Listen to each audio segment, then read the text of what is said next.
Now the king of Sodom said to Abram, give me the persons and take the goods for yourself.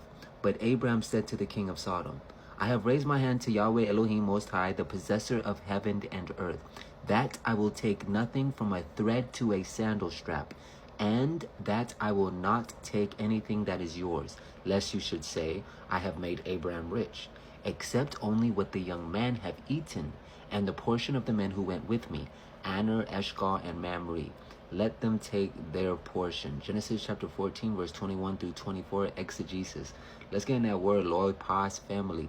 After Abram rescues Lot, the king of Sodom tries to compensate Abram by offering all the goods. He says, you take all the goods, but leave me the people, which is very important and pivotal in our study. But the king only wants the people, which exposes his character.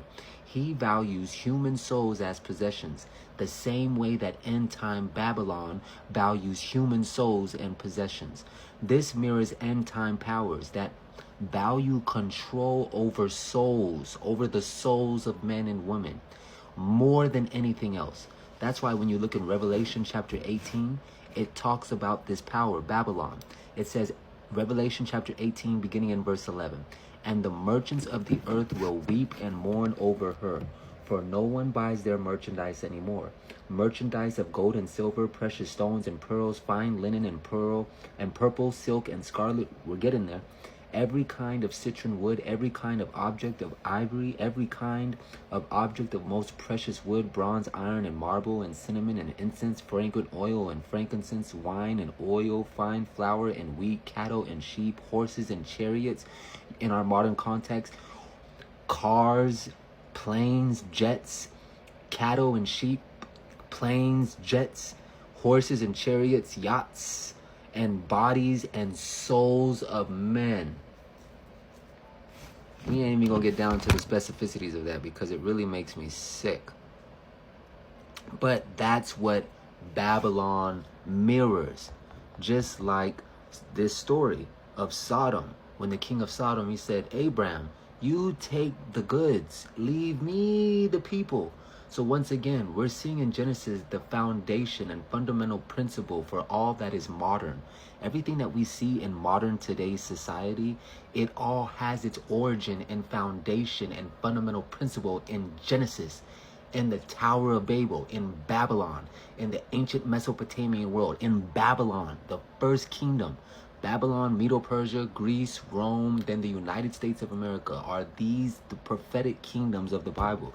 So we're talking about this Babylonian kingdom. So the king of Sodom, he tells this to Abram. He says, look, you take the good.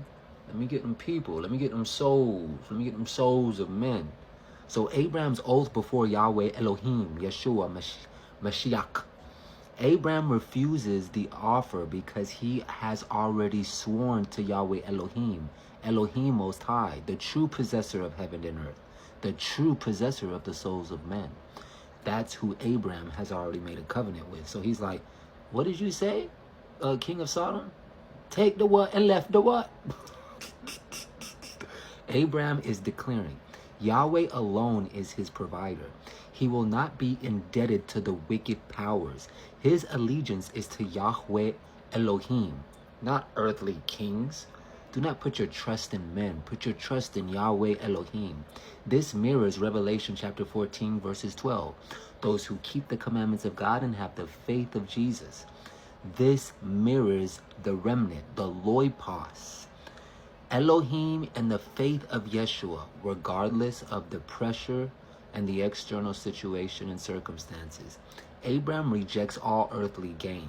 He refuses even a thread of Sodom's wealth. Why? Because the king of Sodom represented a corrupt system, just like Babylon represents a corrupt system. And Abram would not allow the wicked to claim they had elevated him. He would not even allow any claim that the earth wealthed him, gave him wealth. And so many times in today's society, we seek the world to give us wealth. And look at Abram. He's like, nah, take the what and left the what? No, sir, I can't do that. He said, look, no, I'm not going to give you the souls of men and take the goods. No.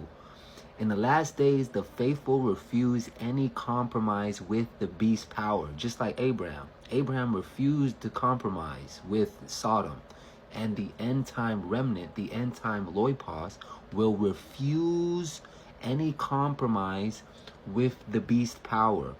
The beast power of Revelation chapter 13, which is that last kingdom that we talked about, the United States of America. When the deadly wound is healed and the United States of America shakes hands with the Vatican and church and state is healed, Aner, Eshcol, and Mamre receive their portion. Abram refuses wealth for himself, but not for others.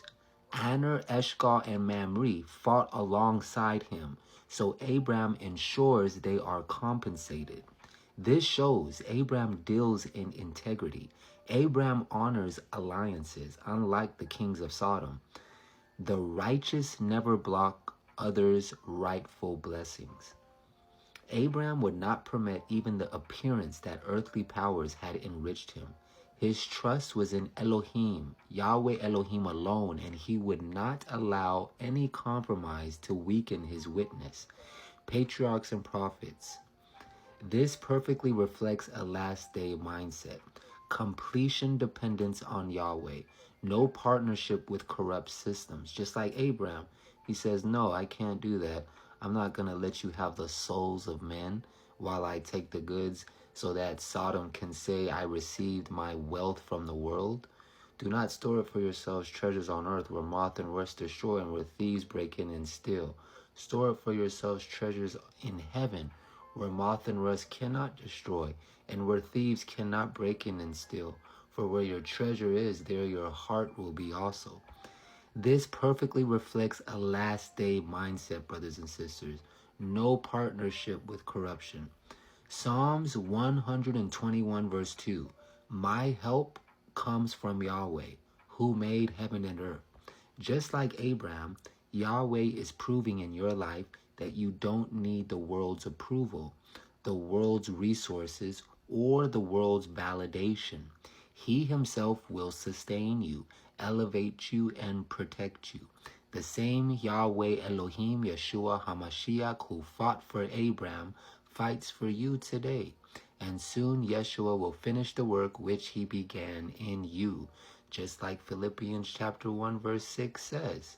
It says, being confident of this very thing, that he who has begun a good work in you will complete it until the day of Yeshua HaMashiach. This was Genesis chapter 14, verses 21 through 24, exegesis. All right, Lord Pause family.